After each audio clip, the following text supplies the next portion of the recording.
puji Dia, sembah dan puji Dia Tuhanmu. Sembah dan puji Dia,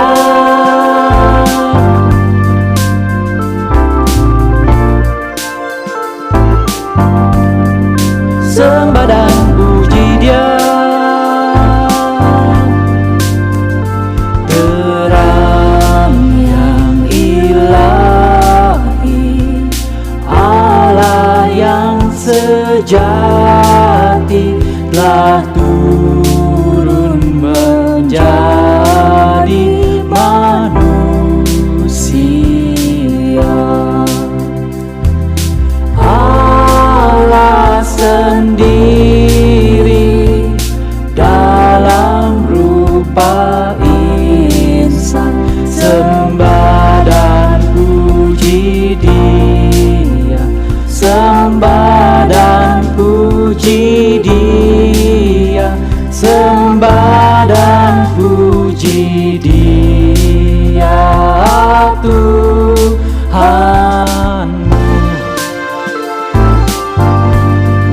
Come let us adore Him.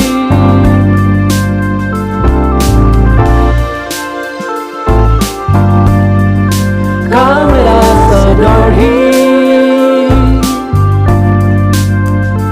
Oh come, all ye faithful, joyful and triumphant. Oh come ye, oh come ye to Bethlehem. Come and behold Him, born the King of angels. Oh come, let us adore Him. Oh come, let us adore Him. Oh come, let us adore Him, Christ the Lord. Come let us adore Him.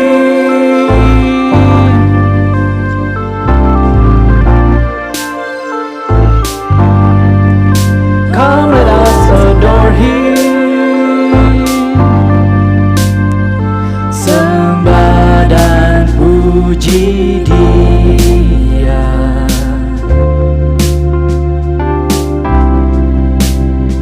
sembah dan puji Dia,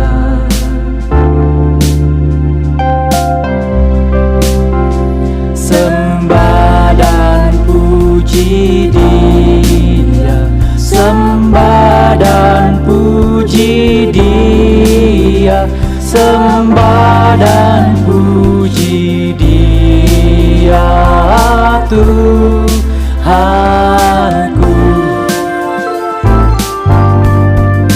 Sembah dan puji Dia,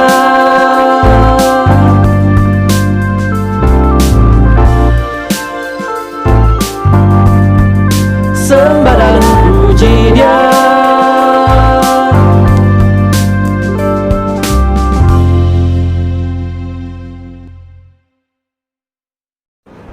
Shalom saudara-saudaraku yang kekasih di dalam Tuhan Yesus.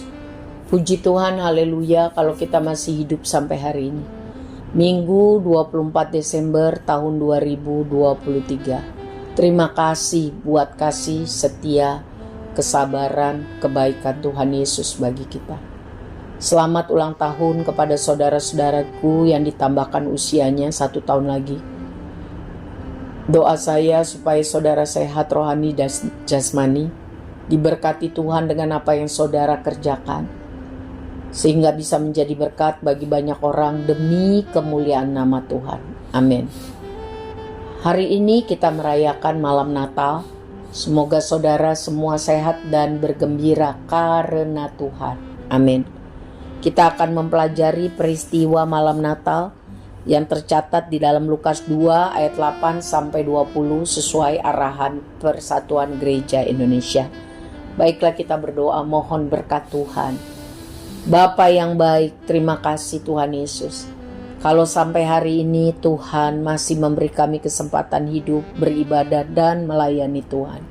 Syukur, puji Tuhan, hormat Tuhan. Mohon ampun buat semua dosa salah kami. Mohon kemampuan mengampuni orang yang bersalah kepada kami.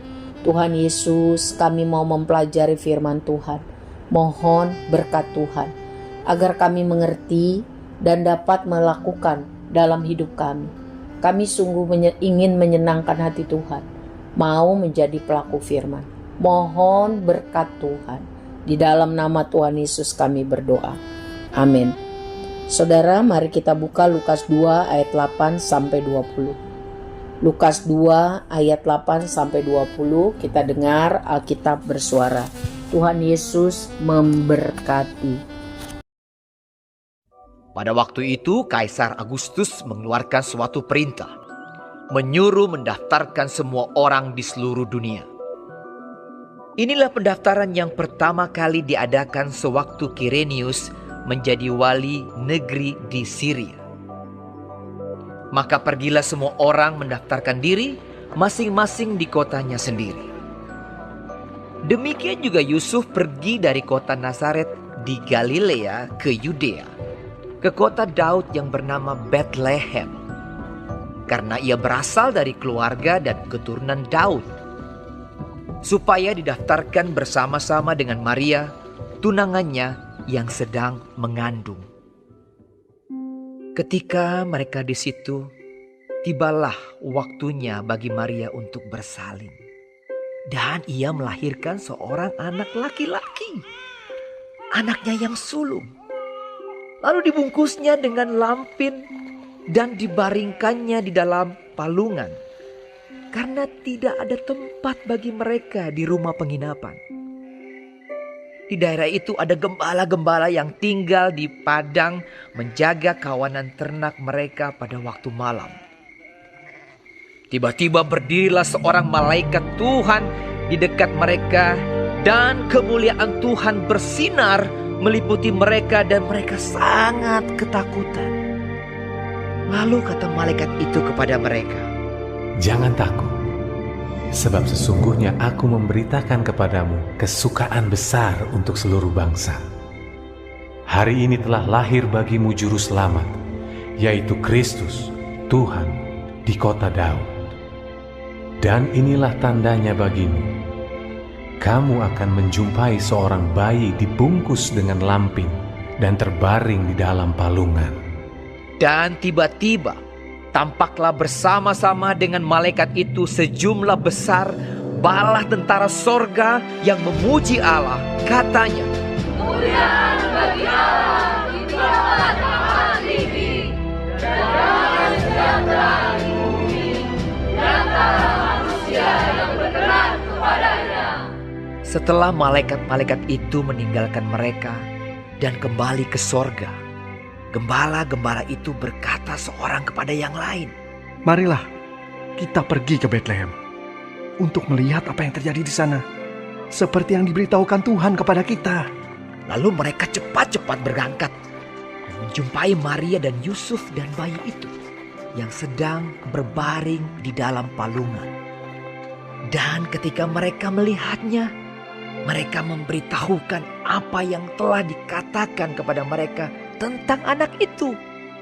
Dan semua orang yang mendengarnya heran tentang apa yang dikatakan gembala-gembala itu kepada mereka. Tetapi Maria menyimpan segala perkara itu di dalam hatinya dan merenungkannya. Maka kembalilah gembala-gembala itu sambil memuji dan memuliakan Allah, karena segala sesuatu yang mereka dengar dan mereka lihat semuanya sesuai dengan apa yang telah dikatakan kepada mereka.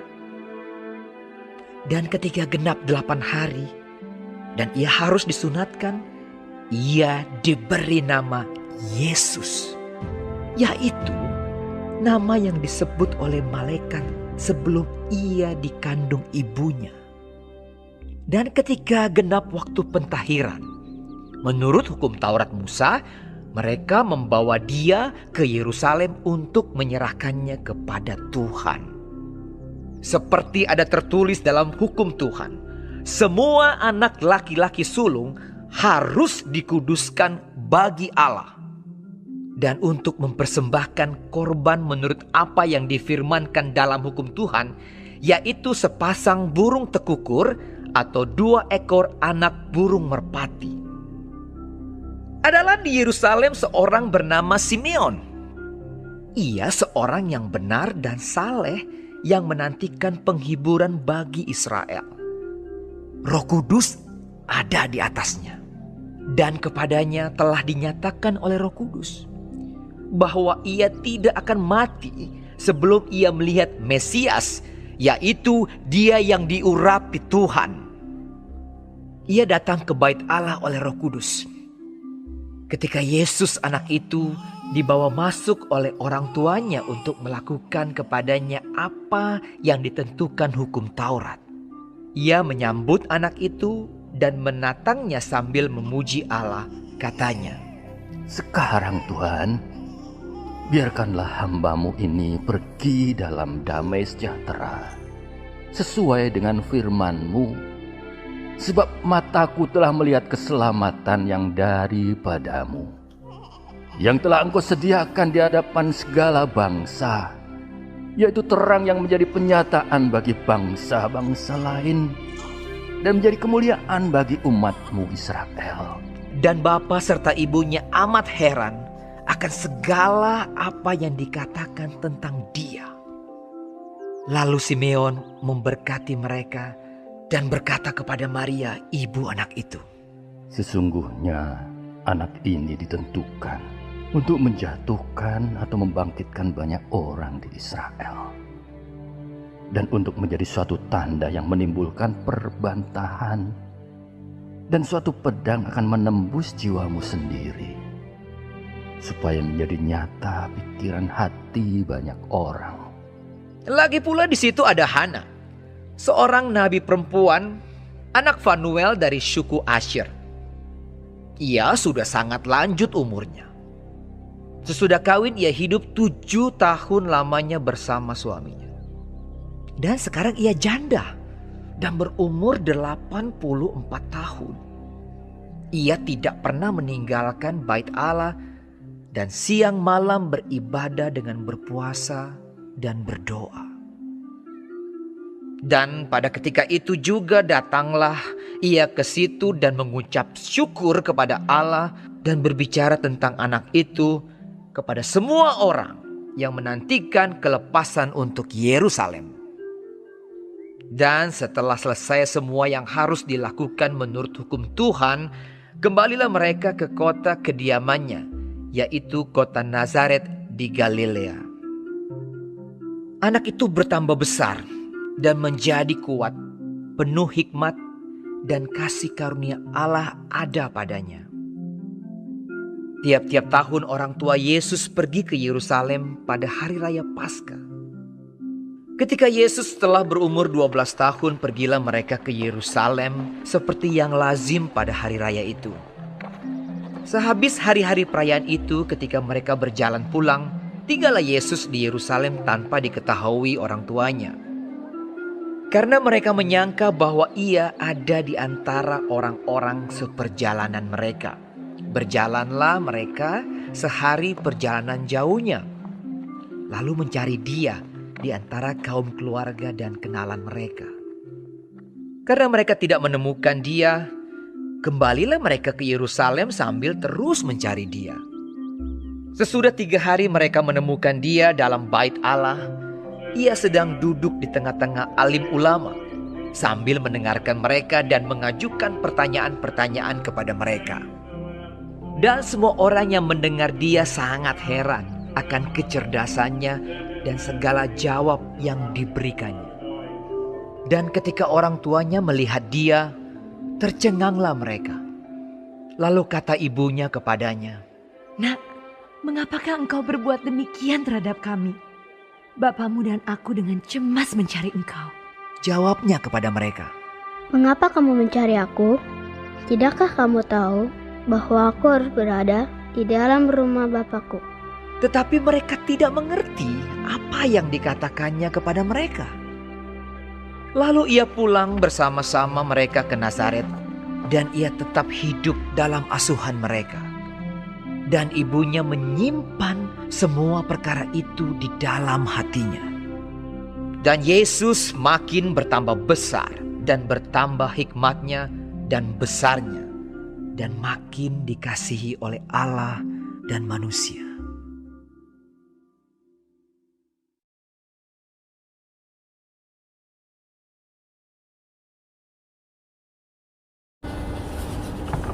Saudara-saudara yang kekasih di dalam Tuhan Yesus Kristus, sesudah kita membaca atau mendengarkan pembacaan dari Lukas 2 ayat 8 sampai 20, ada beberapa hal yang bisa kita dapati.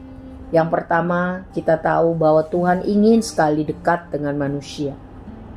Walaupun dosa sudah membuat jurang yang sangat lebar dan dalam antara Tuhan dengan manusia, antara manusia dengan sesamanya manusia, tetapi Tuhan mau datang ke dunia, lahir jadi manusia dengan cara lahir yang paling sederhana, yaitu di kandang hewan, terbaring di palungan, kotak kayu tempat makanan hewan. Tuhan pencipta langit dan bumi, pemilik alam semesta dan semua isinya, merendahkan dirinya sedemikian rupa, sangat rendah, karena Tuhan ingin dekat dengan kita, bahkan tinggal di dalam hidup kita. Natal adalah ekspresi betapa Tuhan ingin dekat dengan manusia, ekspresi cinta kasih Tuhan. Dia tidak memandang manusia hina walaupun sudah berdosa. Supaya kenapa dia lahir di kandang, di palungan, supaya semua lapisan manusia dapat datang kepadanya. Tidak dibatasi dengan ekonomi, dengan status. Sejahat, seburuk, sejelek manusia manapun, Alkitab berkata, sejauh timur dari barat aku mengampuni dosamu. Jadi mari kita responi kerinduan Tuhan untuk datang kepada manusia, dekat dengan kita, bahkan tinggal di dalam hidup kita. Untuk apa? Dia ingin membantu kita, saudara. Tuhan tidak mau kita bergumul sendirian. Dia adalah Raja Damai. Yesaya 9 ayat 6. Namanya disebut penasehat ajaib. Dia ingin mengajari kita hidup yang berhikmat, hidup yang bijaksana. Allah yang perkasa, ya, Raja Damai. Tuhan tahu dunia ini tambah hilang damai dan sejahtera. Perang di mana-mana, wabah di mana-mana, kejahatan di mana-mana, masalah di mana-mana. Sehingga damai itu langka, sejahtera itu langka. Tapi Ia mau datang membantu kita supaya kita tidak bergumul sendirian. Dia adalah Allah yang beserta kita. Ia bisa, sanggup, mampu, berkuasa memberikan damai sejahtera di tengah badai sekalipun. Tuhan ingin hadir, akrab, intim dengan kita. Ya, serius. Dia berbicara kepada kita melalui firman Tuhan, melalui suara hati, suara Roh Kudus. Kita bicara dengan Tuhan melalui doa, melalui pujian dan penyembahan. Tuhan mau penolong permasalahan kita bukan separuh, sepertiga, tetapi holistik. Persoalan roh, persoalan jiwa, persoalan tubuh. Sekarang ini banyak orang gampang error sehingga butuh yang namanya healing. Habis healing pusing. Begitu terus. Tuhan ingin hadir menolong permasalahan kita. Tuhan ingin tinggal di dalam hati kita, menyatu dengan kita. Ia mau menjadi pusat dalam kehidupan kita. Supaya apa? supaya Ia dapat memimpin tiap langkah hidup kita. Mazmur 37 ayat 23 dan 24 mencatat, Tuhan menetapkan langkah-langkah orang yang hidupnya berkenan kepadanya. Apabila ia jatuh, tidaklah sampai tergeletak, sebab Tuhan menopang tangannya. Tuhan mau memimpin langkah-langkah hidup kita. Tuhan mau memberikan kedamaian. Mata kita fokus hanya kepada Tuhan yang memimpin langkah kita, sehingga kita merasa damai walaupun menghadapi banyak persoalan. Jangan fokus kepada persoalan, tetapi fokus kepada Tuhan yang memimpin. Kalau saudara lihat orang berbaris, tidak lihat ke kiri ke kanan kalau mau barisan itu terus rapi. Fokus kepada pemimpin. Saudara, Tuhan datang ke dunia bukan untuk kepentingannya, tapi untuk kepentingan kita. Dia harus bayar harganya, mahal, segalanya. Dengan penderitaan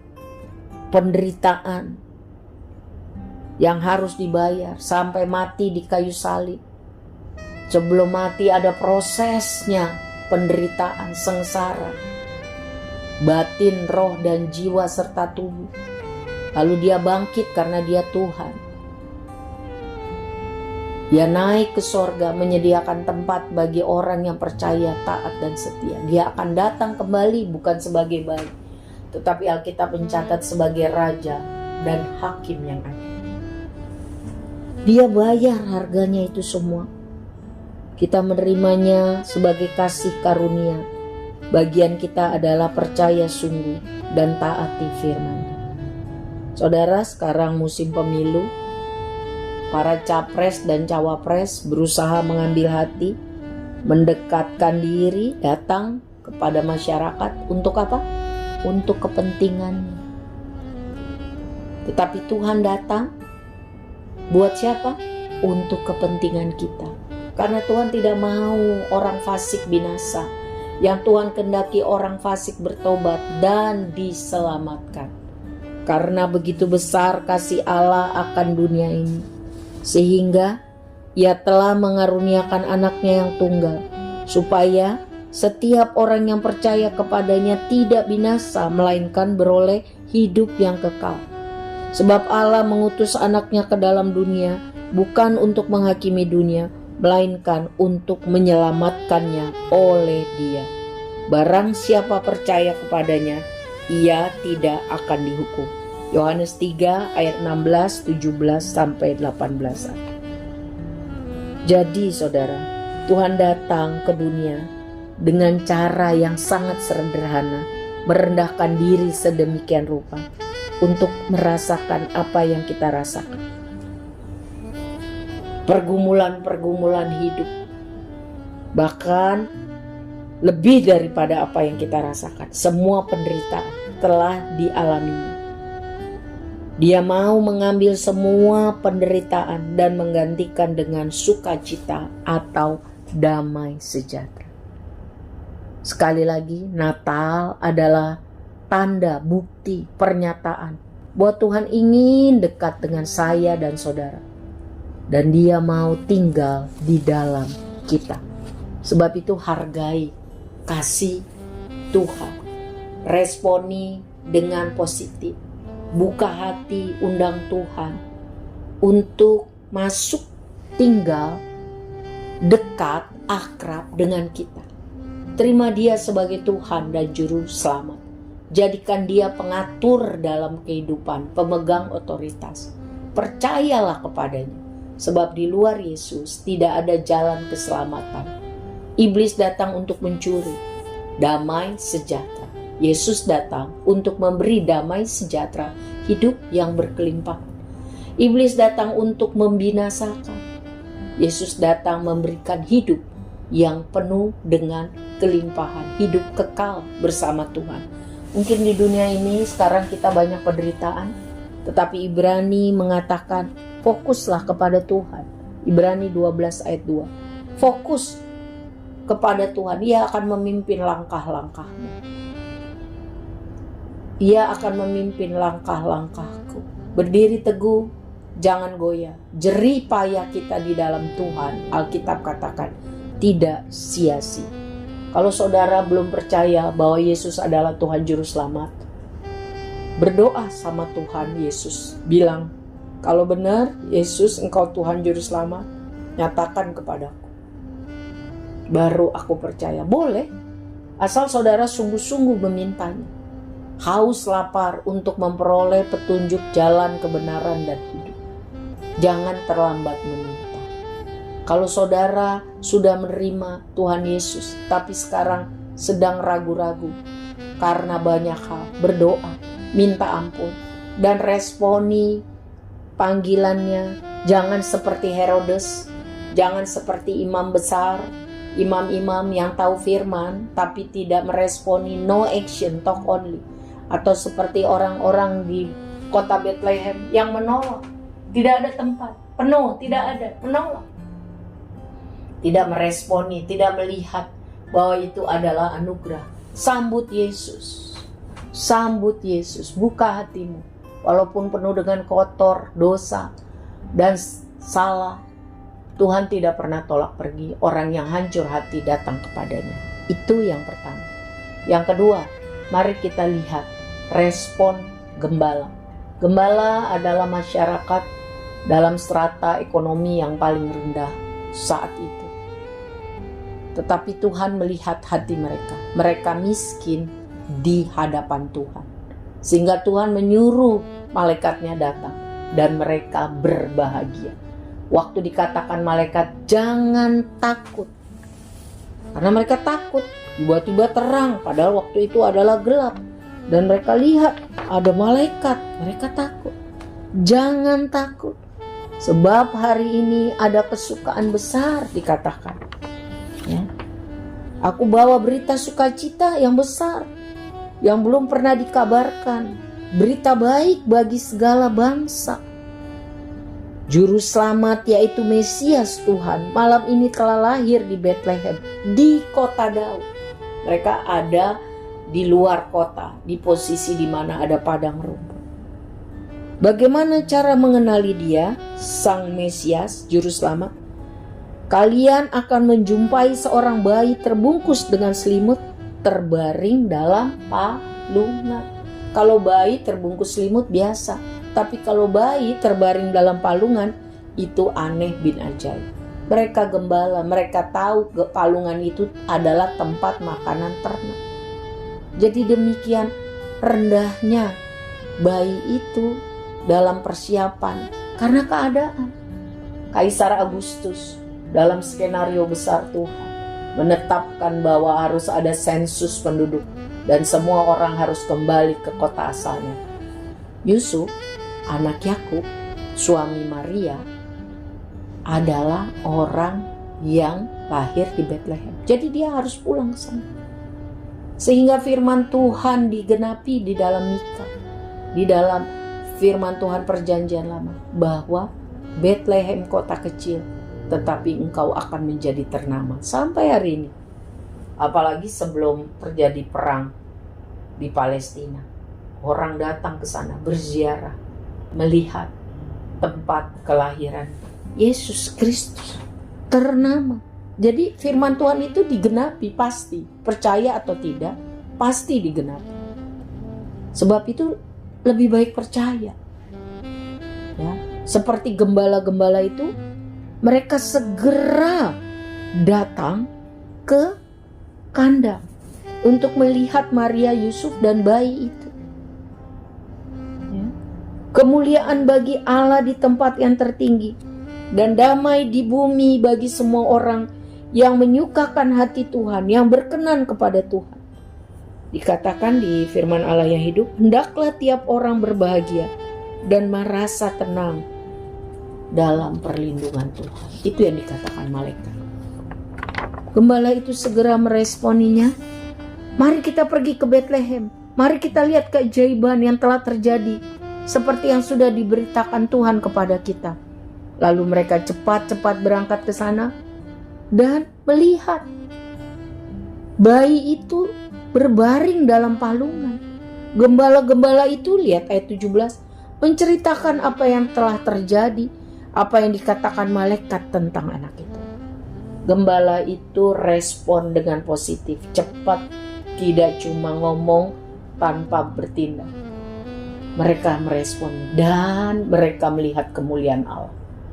Kita harus meresponi firman Tuhan. Kita harus melakukan firman Tuhan. Kita harus menaati firman Tuhan supaya kita melihat kemuliaan Allah. Bagaimana mungkin kita mau lihat kemuliaan Allah kalau kita cuma baca tapi tidak melakukan? Cuma mendengar tapi tidak melakukan. Cuma ngomong tapi tidak melakukan. Yang Tuhan mau, yang Tuhan cari adalah pelaku-pelaku firman. Tuhan bisa pakai gembala-gembala karena mereka mau melakukan firman. Tuhan bisa pakai saya dan saudara kalau kita mau melakukan firman. Tetapi Tuhan tidak pakai Herodes, tidak pakai imam-imam yang ada, yang tahu firman tapi tidak melakukan firman. Melalui Natal tahun ini, mari kita hidup menjadi pelaku firman. Menjadi pelaku firman. Supaya kita melihat kemuliaan Tuhan. Apa yang Tuhan katakan, apa yang firman Tuhan ajarkan, lakukan. Walaupun kelihatannya, mana mungkin, mana bisa, lakukan firman. Sebab orang benar itu hidup karena percayanya, bukan dengan apa yang dia lihat dan dia rasakan. Tuhan bisa pakai orang yang mau respon melakukan firman. Tapi Tuhan tidak mau pakai orang yang cuma tahu tapi menolak melakukan firman. Saudara, yang ketiga kita lihat Maria. Dikatakan semua orang yang mendengar cerita dari gembala itu terheran-heran. Ayat 19, tetapi Maria menyimpan semua itu di dalam hatinya dan sering merenungkannya. Sering merenungkan, memikirkan, mengeksplor.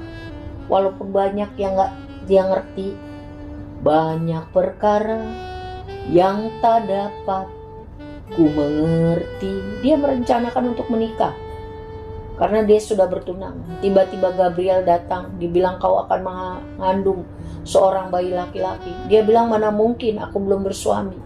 Gabriel bilang tidak ada yang mustahil bagi Tuhan. Maria cepat bilang, meresponi, tidak keras kepala. Dia bilang, aku ini hamba Tuhan, jadilah kepadaku sesuai kehendak Tuhan. Demikian Yusuf, dia punya rencana yang baik untuk dia, untuk Maria dan keluarga besar. Tiba-tiba dia dengar Maria mengandung. Dia orang yang baik, tulus hati. Dia bermaksud secara diam-diam memutuskan pertunangan itu supaya Maria nggak dimati, dirajam, rumahnya dibakar, kepalanya dipotong. Karena dosa seperti itu sangat najis ya bagi orang-orang saat itu, khususnya orang Yahudi. Tetapi Alkitab berkata malaikat Tuhan datang kepada Yusuf melalui mimpi dan mengatakan, jangan takut Yusuf, ambil Maria jadi istrimu, sebab bayi yang dikandung itu adalah dari roh Tuhan. Dia akan melahirkan seorang bayi laki-laki dan kau harus menamakan dia Yesus. Dia Immanuel.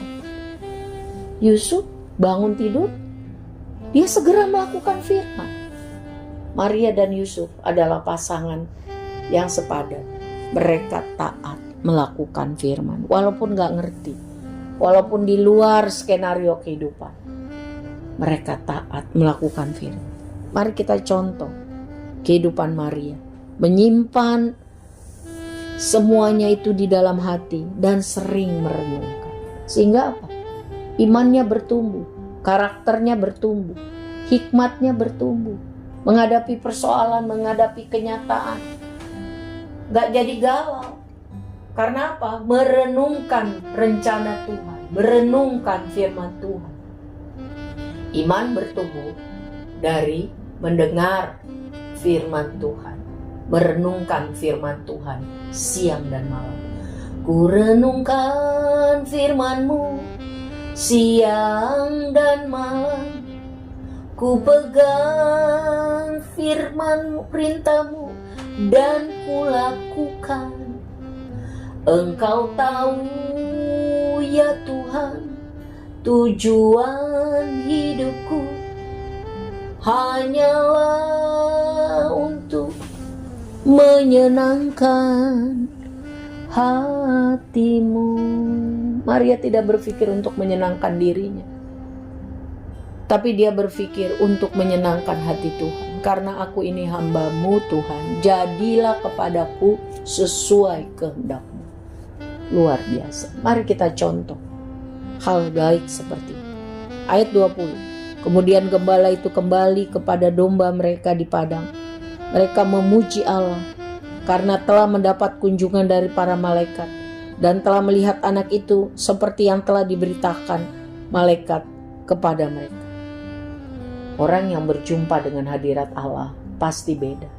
Kalau tadinya ngeluh, dingin, ngantuk, capek, nasib kita begini, orang-orang tidur enak, ngorok, kita kok begini, miskin turunan, berubah menjadi orang yang memuji Tuhan karena tahu Tuhan baik, Tuhan punya rencana yang baik, firman Tuhan pasti digenapi, mulutnya penuh dengan pujian kepada Yesus Tuhan.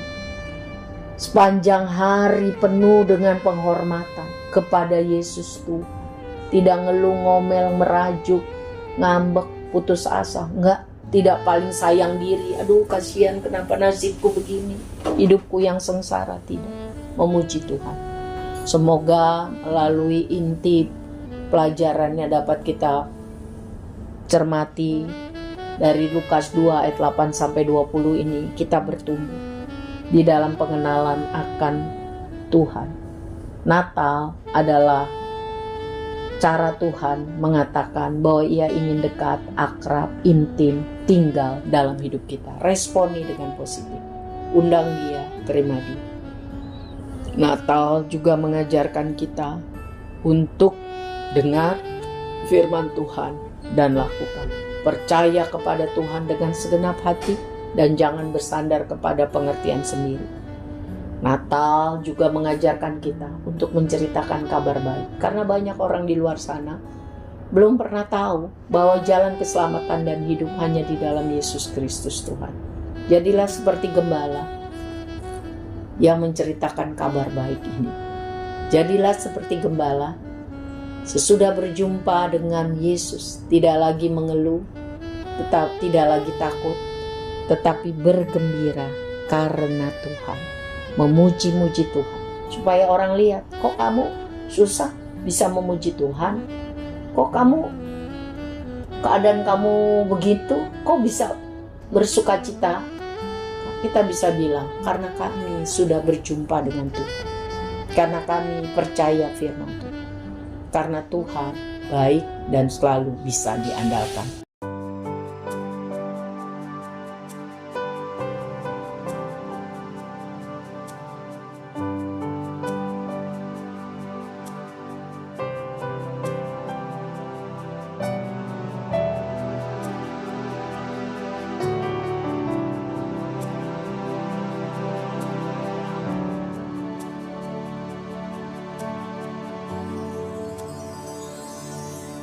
Besar mulia kasih-Mu, Kau korbankan hidup-Mu,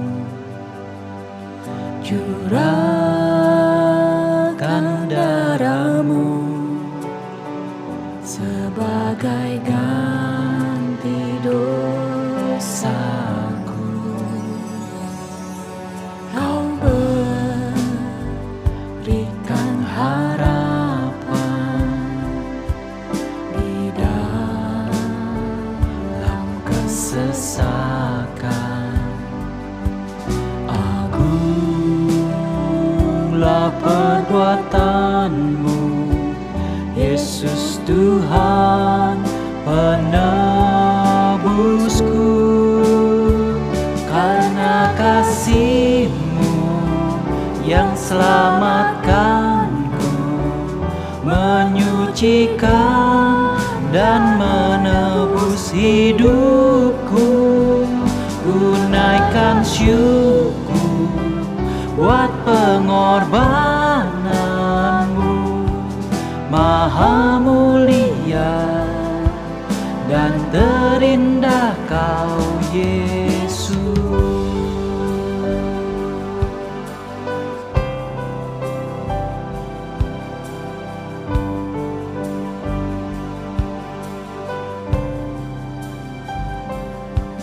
Kau berikan harapan di dalam kesesakan. Agunglah perbuatanmu, Yesus Tuhan penebusku. Karena kasih-Mu yang selamatkanku, menyucikan dan menebus hidupku. Ku naikkan syukur buat pengorbananmu, Maha mulia. Karena kasih-Mu yang selamatkanku, menyucikan dan menebus hidupku. Ku naikkan syukur buat pengorbananmu, Maha mulia dan terindah Kau Yesus.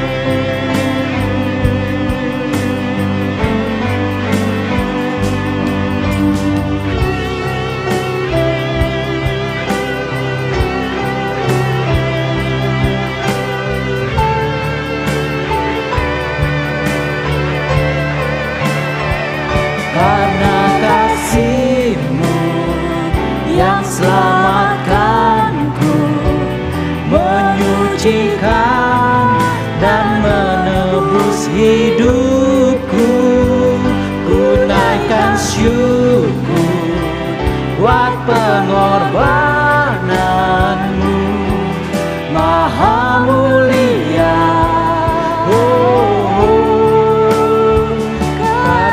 Kasih-Mu yang selamatkanku, menyucikan dan menebus hidupku.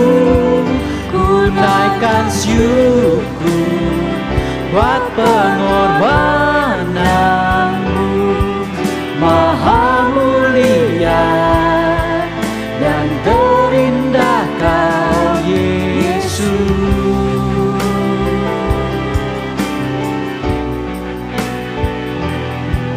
Maha mulia dan terindah Kau Yesus.